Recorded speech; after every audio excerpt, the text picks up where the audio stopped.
इस विलक्षण वैश्विक हिंदू महासम्मेलन में उपस्थित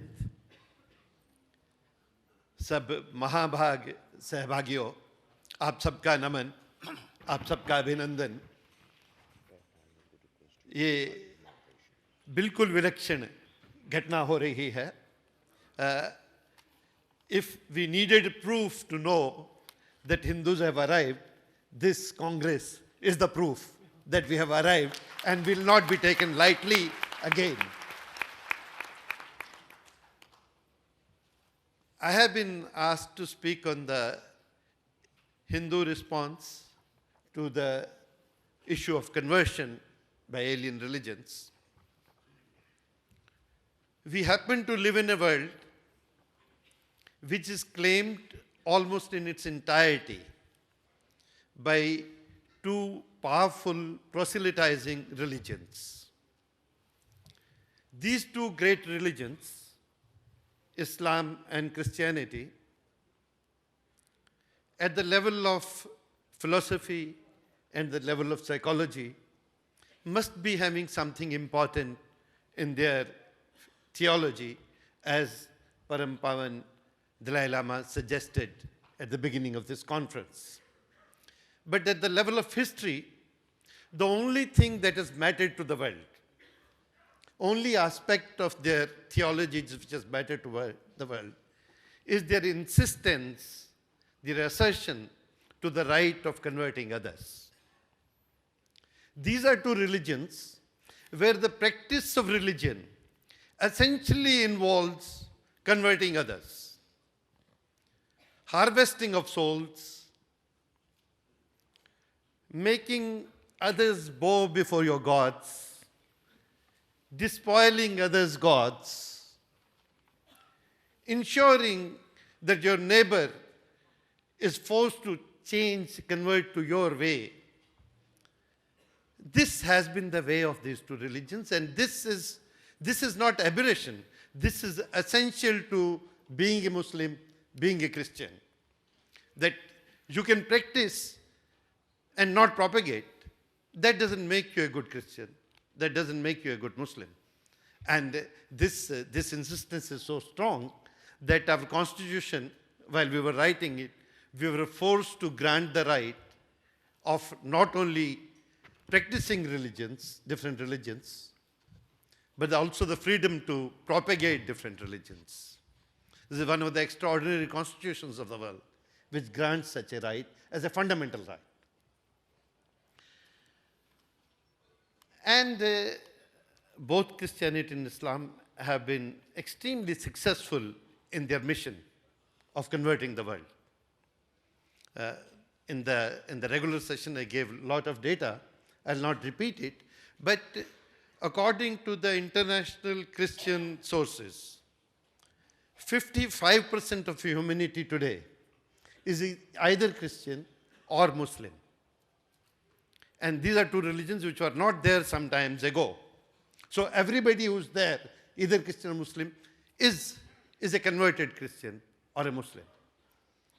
55%. And their success has been extraordinary in the last century, the 20th century, an unfortunate century. At the beginning of the 20th century, this number was not 55%, it was nearer 45%. So in just one century, their share in the world has increased by 10 percentage points. And this is climatic change. This is not a small change. I don't know the word. I think I'm getting it wrong. Cataclysmic change. And this change which I am mentioning, that from 45 to 55 they have become, this is partly because in the 20th century, both Christianity and Islam made big inroads into Africa and our own continent of Asia. At the beginning of the century, there were very few Christians who were either from Asia or Africa. Now, perhaps every third Christian is from either Africa or Asia. The change in Africa has been very high. At the beginning of the century, Africa belonged, except North Africa, which became Islamic, parts of it became Islamic very early. Except North Africa, rest of Africa belonged to the people of that continent. They were called ethnic religionists, but they must have been, they were not merely ethnic, they were the practicing religions of that continent. Now in 2010, the ethnic religionists, as they are termed in the Christian sources, are less than 8% of Africa. 48% of Africa is Christian, and 42% of Africa is Muslim. This is the largest change in any century which has occurred in the religious complexion of the world. And because of this change, in many of the sessions here, we were talking about it. Hindus in parts of Africa who had been there for long times had to leave their businesses, had to leave their homes, had to run away. That has happened to Hindus in many other parts of the world. And I have been hearing in this, I was fortunate to attend many sessions, and everywhere somebody or the other was mentioning how in their part of the world, Hindus have been forced to leave or come under pressure. So that is Africa.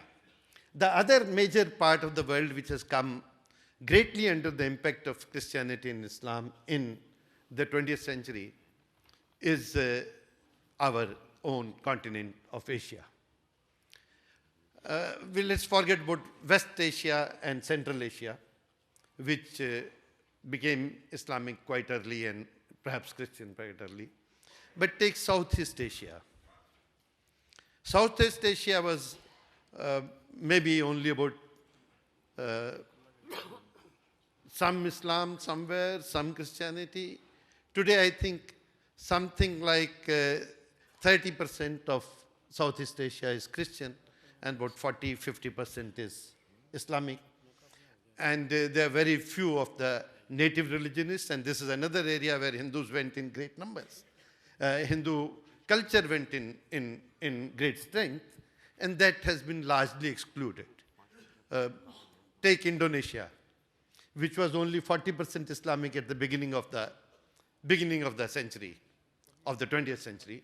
It is now 80% Islamic, and the remaining 10% are Muslims, Christians there. Malaysia is very similar, and we know that from these areas, Hindus have been under great pressure. There are parts of Southeast Asia, like Philippines, which have become completely Christian. East Asia has done better. East Asia is perhaps the only region of the world, and that means largely China, where proportion of Muslims in this 20th century has actually come down. In China, there were 24 million Muslims at the beginning of the 20th century. There are 21 million now. So not only percentage, in absolute numbers they have come down. But East Asia has not been equally successful in keeping Christianity at bay, because China, Christian sources claim, is now nearly 10% Christian. Japan has more or less escaped, but that is East Asia. South Asia, which is Bharatvarsha, which is what we have always called Akhanda Bharat. There the change has been very large. Already in beginning of 20th century, there were perhaps about 20% Muslims, about 2–3%, 1%, not 2–3%, 1% Christians here. Now there are 35%, about 30% Muslims, about 5% Christians. The change in the course of just 1 century. Hindus constituted about 70% of this region. It's not Indian, Bharat jo aaj hai, it's the South Asia. The Bharat जैसे हुआ करता था। उसमें 70% होते थे हिंदू इस पिछली सदी के प्रारंभ में, अब 60% से कम है। And this is also cataclysmic change. अपने भारतीय संघ में जो हुआ उसकी मैं चर्चा नहीं करूंगा अभी, क्योंकि समय बहुत सीमित है, पर यह बड़ा परिवर्तन हो रहा है और हमें करना क्या है, what is the response that we make. I will propose three. There are various things one has to do, but I want to propose to you three things that we have to urgently do. The first, of course, is to know about the situation. We have been talking in all contexts, we say knowledge is power. In this context also, knowledge is power. Yesterday also I was saying somewhere, we can do these big conferences. We do have the capacity to organize institutionally and otherwise to collect encyclopedic data about Hindus everywhere. We must know about them geographically, we must know them about demographically, we must know about them sociologically, we must know about them economically, all aspects of the Hindus everywhere in the world. We must have a complete database. We have the technologies today and we have the resources today to create such a database. Christians create it all the time. We must create such a database so that what Nandaji was saying, if one Hindu gets affected everywhere, we come to know about it and we are in a position to act about it. Collecting this data, making institutional arrangements to have this data on hand is important, and I think we are already late. We should do it within next 2-3 years. We should be organized to collect this data about the diaspora at the macro level, at the micro level, and also within India, within Bharat in all ways. We did that one such collection, and I believe it has been very useful. The other issue which I think is important is that we must not believe that Hindus are being converted because there is something wrong with Hinduism. Whenever I mention this issue of Hindus being converted, I always get answer that there's something wrong with us. There is this caste system. We are not so good with our people. We should be compassionate to our people, to our Hindu brethren. We should do everything that is necessary for our Hindu brethren. But we must not believe that they are being converted because we have not been good to them, or there's something wrong with us. They are being converted because these other religions insist on converting. There's something wrong with those other religions. And they have converted not only Hindus, they have converted the American continent. There was no caste system there. They have converted the African continent. There was no caste system there. And actually, if you look at historically, the caste came to be maligned in scholarly circles only when the Christians found this caste is the great bulwark against conversion of the Hindus. Only when they realized this, there was a whole stream of anti-caste literature which began to be produced. So we must not believe that there's something wrong with Hinduism. That's why we are converted. We are being converted because there is something terribly wrong with these converting religions.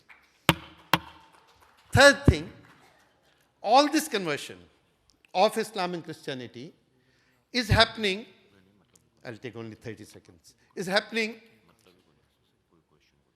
through the Islamic states, through the encouragement and support of Islamic states and Christian states.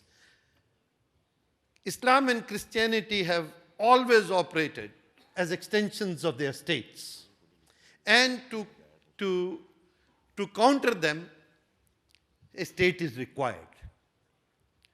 As Param Adarniya Ashok Singhal ji told us at the beginning of this congress, that after 850 years, this is the first time when Bharat has finally acquired a Hindu Swabhimani state. Hindu Swabhimani state. A state which is assertively protective of the Hindu civilization. Now, we must not let it ever happen that the state slips back into hands which are not supportive of the Hindus, which are not supportive of this civilization. Thank you.